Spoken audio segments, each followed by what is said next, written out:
Best of r/malicious compliance episode 121. Subscribe for Reddit videos daily. This is a story from my high school years. Now, before I write anything, to my American readers, before you start explaining the law to me and calling my story fake, I want to emphasize, this is Africa. We have rules, we have laws, but unless you're murdering someone, they're really more just guidelines to follow than anything else. Heck, what am I saying? I knew a guy that had his friend stabbed to death in a pub. The stabber got set loose with R$500, about $28. Bail and just never appeared in court again, so murder really isn't that big a deal either.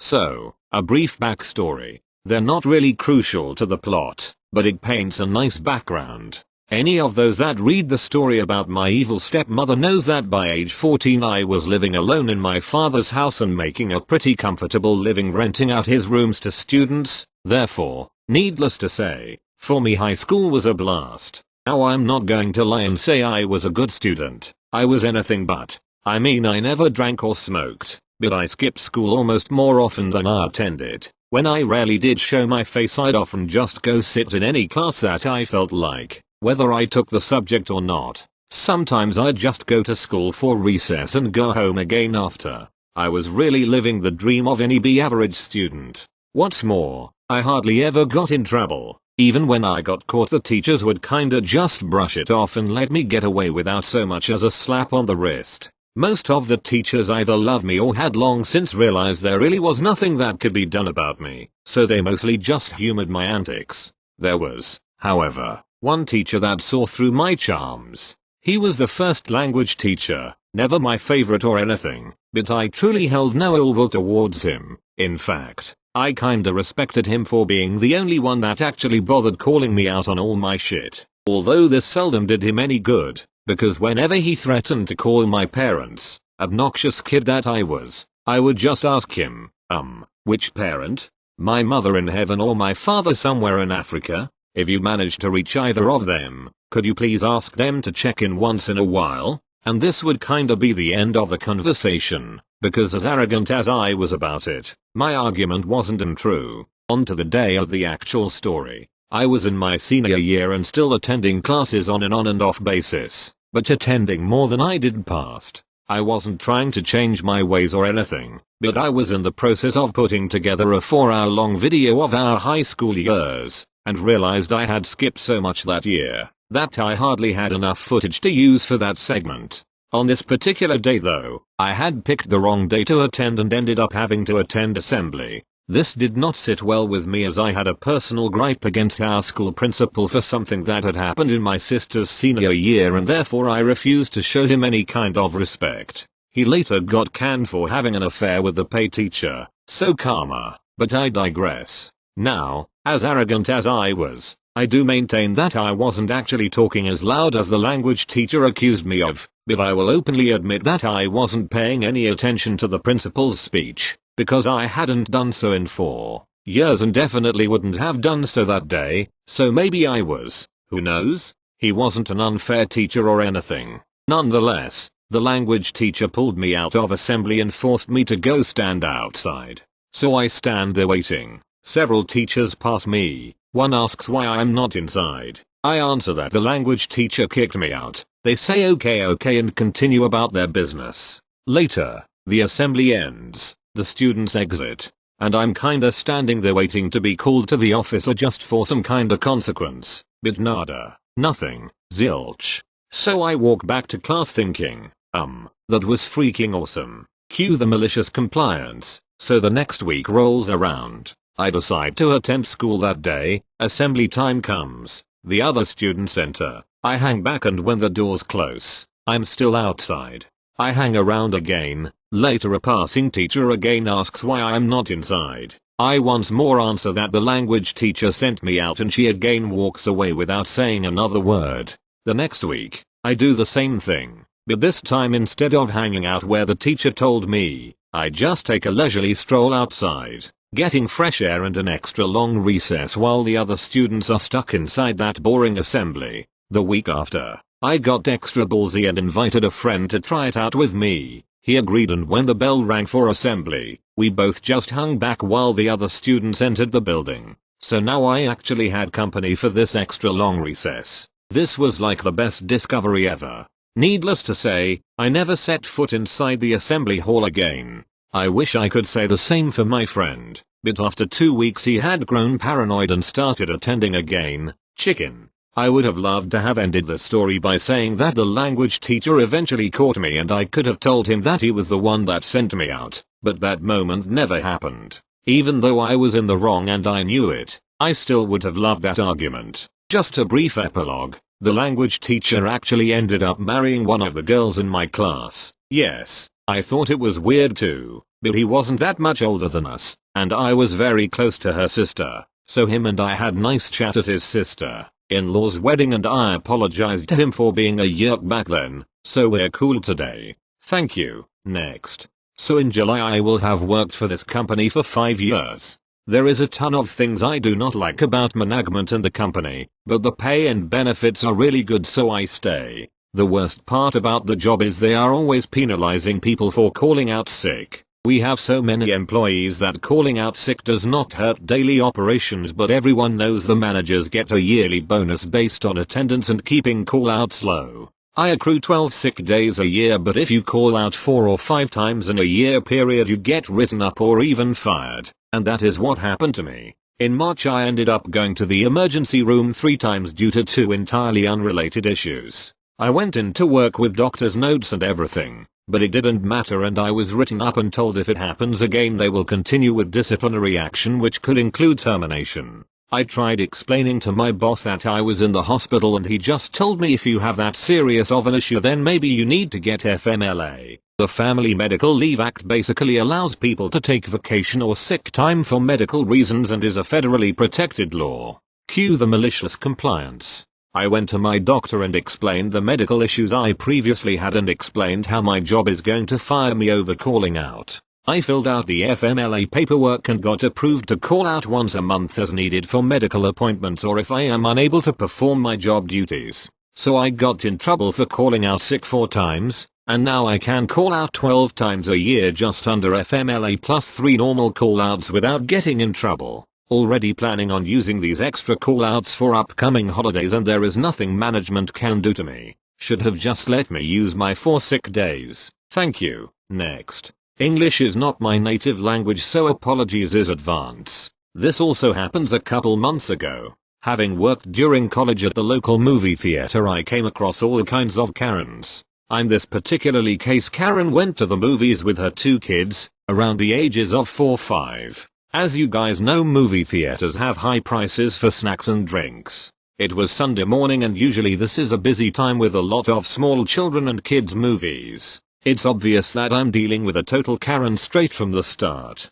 Keeping on her sunglasses, chewing gum and being on her phone the entire time she's waiting in line. When it's a turn I think to myself, Jvandep your shift just started. Just be nice and maybe this will all go over smoothly. It didn't. Karen is annoyed by the prices of the tickets. You can buy the tickets and your snacks at the same register, and is not happy with the assortment of healthy snacks. I'm still there, trying to keep up my best smile like I'm the fucking Joker in a low-budget Batman movie, but I'm getting through her order. Now for the little children. As they were acting like dogs running around the place I will name them like dogs so child 1 is Ollie, child 2 is Rex. Note, where I'm from we have a display where you can scoop your own candy in a bag for a fixed price per 100 grams. 5 ounces.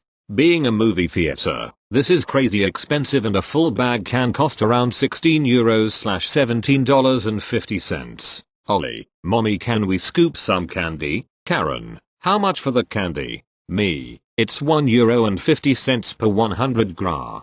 Karen, yes. Ollie hurry up with the candy. Rex, mom, I want some candy too. Karen, Ollie, help your brother get his candy. At this point she already spent way too much time in line. Normally you scoop the candy before you make your purchase to prevent that the transaction takes an extremely long time and we can help other customers. Not for Miss Karen though. She just goes back to texting on her phone. I'm baffled, annoyed and just want to go help other customers because the movie is starting in 15 minutes and the lines for the registers are not moving at all. So me, the good Samaritan that I am, try to eyeball the bag of candy Ollie has so that I can get a rough estimate how much the candy will cost. To my enjoyment I see the kid with an enormous bag of candy almost the size of his head. So I estimate that it will be around 15 euros. Rex's bag isn't that full but he is still scooping and I think to myself, realistically the price will be higher. But I just want this to be over and I don't want to overprice them. Me, the total will be 44 euros. Karen, what? Why is it so expensive? Me, miss, the candy weighs a lot and the price. Karen, but you didn't even weigh it. You're just trying to rip me off. Weigh it and give me the correct price. She says as she grabs the bags from Ollie and Rex. Well, she was correct. I didn't weigh it but I wasn't trying to rip her off. Heck, I was giving her a huge discount. So I smiled to her and grabbed the bags of candy and put them on the scale. I can see the price and so can the customer. Me, sure miss, as you can see the price of the candy costs 24 euros so your total will be 53 euros. So of course Karen gets angry and wants me to call the manager because I'm still ripping her off. The manager comes along, weighs the candy and confirms that the correct price is 53 euros. Because you have to pay the candy when you grab it because of hygiene rules and there is a big fucking sign. Karen eventually buys everything and walks away Angie with her kids. Luckily for me the manager was a nice dude so I didn't get into trouble for guessing the weight, and at the end of the shift I was glad I could ruin a movie experience for a Karen. TL. Doctor, I bought the price. Karen gets upset and want me to weigh it and the correct price is much more expensive. Thank you. Next. Another story from my time at SunUp working under a Karen. If you're not familiar with SunUp, please read my https://www.com/r/pro-revenge/comments/elm6kt/ cancel me leave say goodbye to your promotion/ ref equals share and ref source equals link. To summarize, I used to work in a disability shared accommodation agency. It's a job where you support 6 people with disabilities who share the accommodation. It's shift work, 2 clients per staff member during the day, 1 staff member on a sleepover at night. The rosters are 4-week rotating rosters. I was employed as a 0.75 meaning I work 75% of what is considered full-time, equating to 57 hours a fortnight. Additional information that is important. On weekdays between 9 a.m. to 3 p.m. the residents attend various day center/employment programs with other agencies so staff are not rostered during the day. House supervisors are rostered during the day for their administration work. I was working in a house I'll call SunUp. SunUp had 4 residents and 7 workers. Each house had a house supervisor. They reported to the cluster manager, who managed 6 houses. Cluster managers reports to the CEO. My house supervisor was a Karen and I will call her by her title. One day while I was working at SunUp, one resident was Tom. Tom was wheelchair bound, non-verbal that had a neurologist appointment in a few months. I received a call from the clinic advising me of a cancellation appointment the following day at 9:30 a.m. that is now available. I accepted the appointment, called the cluster manager. It was a rostered day off for Karen who asked me to work the following morning from 9 a.m. to 12:30 p.m. and take Tom to this appointment. I accepted and the cluster manager said she will email Karen and let her know. The following day I got to SunUp at 8:55 a.m., clocked on and said hello to Tom as the previous workers left. I started to prepare Tom for the outing.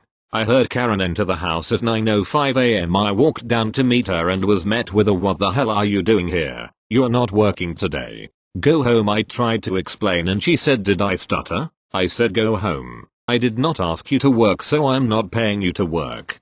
Cue the malicious compliance. I walked over the docking station, clocked out and said, "Okay Karen, as you requested, I'm off." Oh, Tom has an appointment at 9:30 a.m. He is watching TV and he is ready to go. Taxi will be here soon. Cluster manager emailed you with the details. I'll see you tomorrow for my next shift. As I left she said, "Wait, what?" I closed the front door and walked to my car and drove off. Karen called my mobile and said, "Why didn't you tell me about the appointment? Can you come back and take him? It'll authorize the pay." Me, no. Cluster manager asked me to come in today at 9 a.m. I started today at 9 a.m. You dismissed me at 9:05. As per our award, as I was requested to work, and I showed up at work, I'm getting paid the minimum 5 hours. Karen, well, as you're getting paid you need to come back in and work it. Me, well Karen, you did dismiss me and I clocked out. If I came back I'm no longer covered under the organization's insurance as I'm not clocked on. I'm entitled to 5 hours of work and I will be paid the 5 hours. Karen, just clock back on. Me, well I can't. The award also states I'm entitled to a 3-hour break between shifts. I don't know if you're aware but I did just clock out and after that shift I'm tired. Even if I did, that means you need to pay me an additional 5 hours. I don't think payroll would be happy paying me 7 hours for a 1-hour medical appointment. Karen, we will discuss this tomorrow. Karen hung up on me. I called the cluster manager and informed her of the situation. Even though she is a close friend of Karen, she acknowledged I was in the right and ensured I'd be getting paid. Karen did not bring it up again. TLDR, rude. Karen paid me 5 hours of pay for 10 minutes of work. Edit. Karen did take Tom to his appointment. Thank you. Next. Okay, so when I was young I loved ketchup, and every summer we would have hot dogs. Though I would only eat the hot dog bread and ketchup. I would constantly do this until one day. So I need to explain a little bit before we continue. Our living room was not in the same room with the kitchen, so nobody could see what others did in there unless they stood in the door. Our couch was like an L shape where the back of the short part was towards the kitchen door. The long part up against the wall with windows towards the front. We had a black coffee table in front of the couch, with small child-sized chairs on the front side. And then the TV was on the other short side. Me and my dad was home alone. Can't remember why, but as he was sitting in the living room watching TV, I walked up to him and asked if I could have hot dogs with ketchup. Now, as I said, I eat this constantly every summer and my dad had finally had enough. He knew this wasn't healthy and if he couldn't stop his 4-year-old from doing this now, he might never. So he muted the TV, looked at me and said, if you want ketchup you need to eat the sausage too. No sausage, no ketchup. He wasn't angry or mean as his tone. So I said okay, walked into the kitchen, grabbed a pink plastic plate, a slice of normal bread and smeared ketchup onto the bread. My 4-year-old has then walked back into the living room, sat down on one of the kid chairs and proceeded to eat it in front of my dad. He didn't say a word. Thank you. Next. About 5 years ago I moved into my house and I received an astonishing amount of junk mail for the previous owner. The elderly lady I bought the house from retired and moved south but spent most of her time here. Thus over half her life signing up to every conceivable amount of junk mail and magazine possible. I've moved many times and it never was much of an issue. But the amount of mail received per day was insane. I live in a remote area, low pop, under 1,000 people per town around here. I have a pretty large mailbox on the street. Thing is heavy duty thick steel. Plow trucks can throw ice and snow on it all day and it doesn't care. But it's 2 to 3 times the size of a standard mailbox. In 3 days this mailbox would be full. We get the mail once a week. Only thing that is coming in the mail in today's age is a statement that you've already seen online, or some form of Nastagram which no one is in a hurry to read. So once a week in today's day and age is pretty reasonable, least for these parts of the world. The amount of mail was so out of control we were losing valuable garage can space and we couldn't always toss out all the mail received due to room in the can. So, I took a stand and used a black Sharpie and wrote return to sender/individual no longer at this address. The postal worker didn't appreciate this extra workload and would leave everything in there untouched. As a result they never checked the mail for new outgoing mail. Anything addressed to us that actually live here would be left at the post office for us to pick up out of spite. The post office was intentionally being lazy and not following the rules. I only know this because I was pissed enough to actually look up the regulations and procedures for this which they weren't adhering to. Anyway, when I called and complained to the postmaster said they would not remove the mail from the mailbox. I said understood. It's a federal offense for me to tamper with someone else's mail. You refuse to take ownership. I have no choice but to place the pile of mail each day on the ground by the mailbox.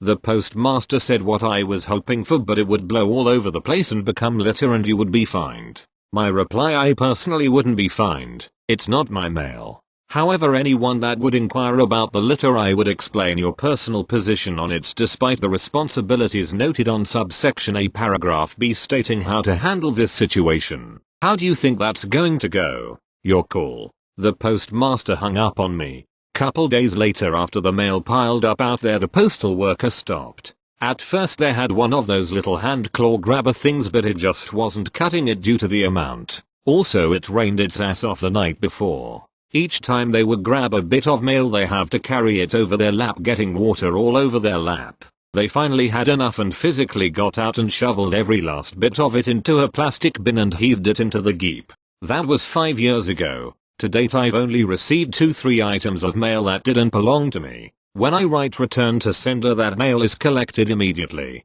Never heard a peep from that postmaster again. Thank you. Next. You do not have my permission to use this anywhere else for any purpose. Note, I wrote this in response to an entitled People post, then realized it probably belonged here. As a teen, I worked in a BK. There was one evening where some guy came in, ordered $20 in food, then whipped out an old sock. Yes, an old sock. I shit you not. And plopped it on the counter with a smirk and the sound of thudding change. I gingerly emptied the damn thing, because he couldn't be fucked to do it, finding a mountain of pennies. His smirk, when I glanced up at him, had turned to an almost grin. He was fucking with me. I told him to hold on a moment, and went to ask the mod what to do. They said to me money is money. At the time I was too much of a wimp to say, well, then you can count it yourself. So I went back out and started to count. Slowly, I spent the next 15 minutes counting out the pennies, sometimes messing up, on purpose, and having to start over. I'm nothing if not tenacious. Around minute 5 he had lost his smirk and was starting to get pissed. Around minute 10, he was cursing at me for being so slow. I said, I'm sorry sir, but I have to verify payment before sending your order to the back. It's worth it to note the ordering system wouldn't send the order until you cash out the ticket. He said something to the effect of, what? My order hasn't even been started yet? I replied, no, sir, and kept counting. Around minute 15, I finished counting out the 2,000 plus pennies, and said something to the effect of, okay, it's all here. One moment. I walked away from the register to the manager's office, inside of the register, and told the manager I have $20 in pennies to exchange for bills. Pissed the cunt of a manager off because I had to actually deal with it. Did I say that I hadn't closed out the check yet? Well, I hadn't.